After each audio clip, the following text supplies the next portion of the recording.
Good afternoon, everybody, and welcome. As all of you know, former Vice President Walter Mondale and former Governor Arne Carlson had a press conference in which they indicated that they were trying to put together a commission to help with the impasse here in the state on our budget.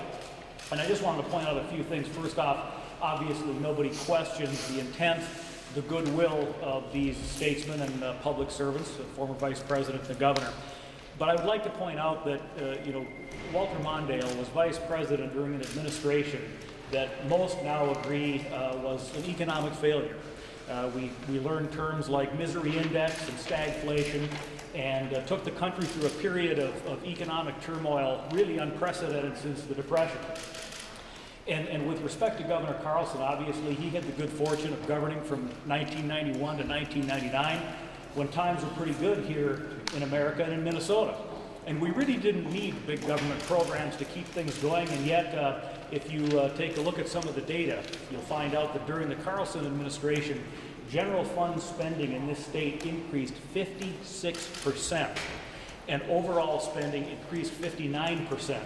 So just based on kind of some of the compromise language I'm seeing, that sort of thing, it wouldn't surprise me at all if you're going to find out from this commission that what we need to do is raise revenue either in the form of taxes or another way. And I would simply point out that if new taxes such as increasing the sales tax, quote, temporarily, as Governor Carlson did, of course, that temporarily never did go away, and higher income taxes, if those things were the solution, then we would have had a solution by now based upon how it was governed during that time.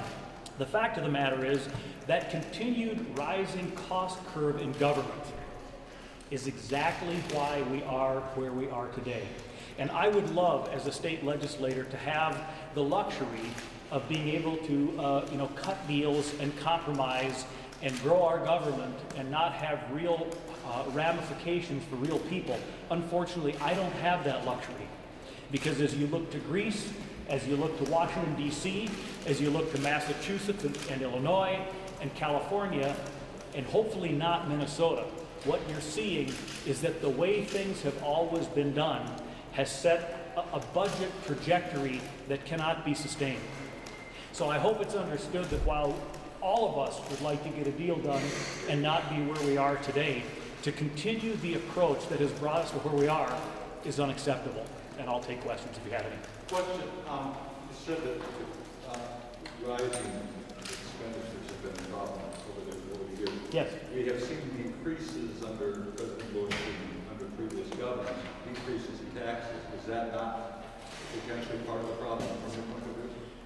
Well, Doug, actually, it has not been decreased taxes that have caused our problems. If you looked at the Reagan tax cuts of the early 80s and you looked at George W. Bush's tax reductions, what you found was that it had a positive impact on revenue. The problem is we continue to outspend the increases in revenue. And so we keep coming back to the same old thing. Government doesn't have a revenue problem, it has a spending problem. Just like now in Minnesota, we have in this current biennium projected to have about $3.5–4 billion more revenue than in the previous biennium, but somehow we're supposed to spend beyond that. Do you think, Senator, if you keep saying that over and over often enough, that will create the resolution and bring government back to work? How many times do you have to say that before the resolution is brought about?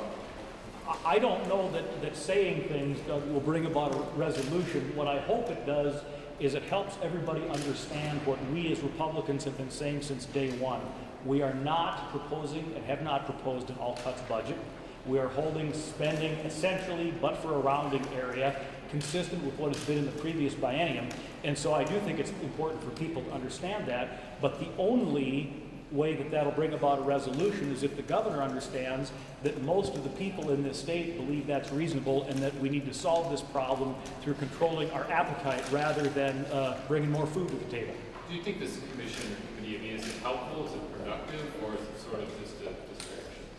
I don't know if it's going to be helpful, Eric. I hope it is. I think any of us in this process are open to suggestions to try to get it done. But if the suggestion is we need to continue government on a cost trajectory that is unsustainable, then that's not going to be a helpful proposal. So if the committee agrees with the Republicans, Republican position, then it's doing a good job. I don't know that that's fair. I think if it agrees with the Republican position on that maintaining government at its current size is right, that would be helpful because we're very convicted that that's where it should be. I am certainly personally open to other kinds of solutions that we may not have thought of at this point. Are you comfortable with the composition of the commission? Do you feel like there are Republican conservative voices on it I feel there are Republican voices. that reflect your viewpoint and your caucus's viewpoint? You know, I don't know. I have not talked to those individuals, so I don't really know. We'll find out, I suspect, as time reveals what the folks are thinking. Governor Do you consider Governor Carlson presided as Republican governor over one of the most successful economies in Minnesota history. Yes. Why do you say he's not qualified? Oh, I'm not suggesting he is. Rephrase that. Why do you say that he shouldn't be allowed to do this kind of thing?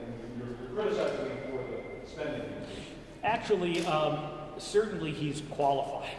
And I'm not saying he shouldn't be allowed to do this sort of thing. Clearly, anyone can do this sort of thing, and certainly a former governor in conjunction with a former vice president, they have every right and opportunity to weigh in on the important public issues of the day. What I would look at, though, Pat, is, yes, you're right. We were in good economic times, and of course, for the first couple of years, it would have been during George Bush's term in office, and then for the rest of it, it was during Bill Clinton's term in office. And there was actually nationally a pretty strong mix of bipartisan governance because there was a Republican and a Democrat in the White House for a period of that time. And of course, we all know that in '94, the Republicans had a smashing victory in Congress and had a lot of influence there. I think the issue to me is, yes, things were going well in the 90s. So my question is, why do we continue to grow government at that rate?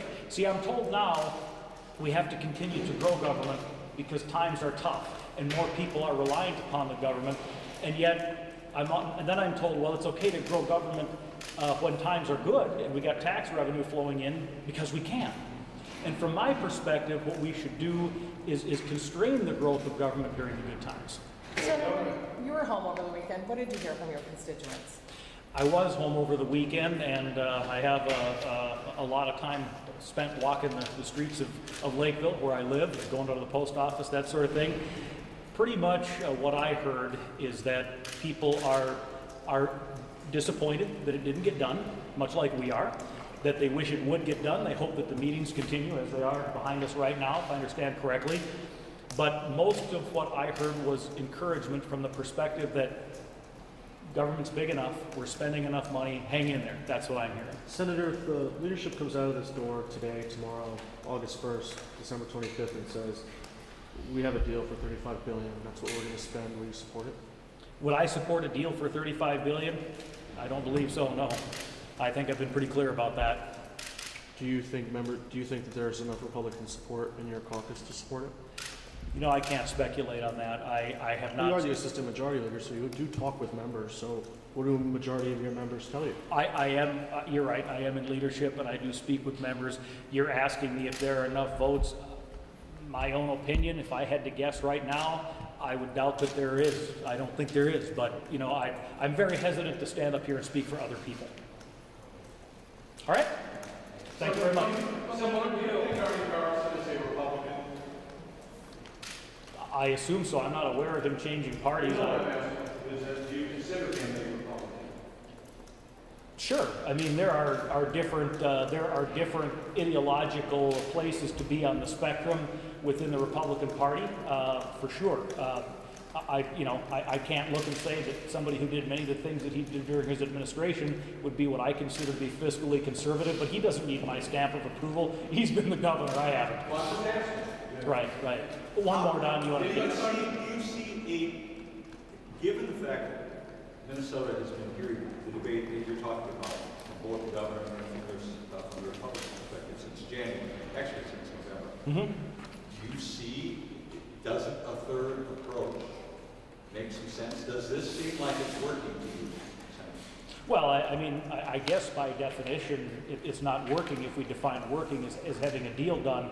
I'm not sure what the third approach is. I mean, either you're going to grow government or you're not, Doug. And if the third approach is coming up with a more creative way to do things within the budget constraints and the tax revenue that we have, things that I haven't thought of and others haven't thought of, have at it. But if it's increasing taxes or revenue, that's not a third way. Don, I promised you could get in, and then I'm going to take off, folks. But Don, go ahead. Simple question, are you speaking for the caucus when you're talking about this commission, or are you speaking just for you? I am neither speaking for the caucus nor leadership. I am speaking purely on my own behalf. Thank you. Thank you, Senator. Thank you.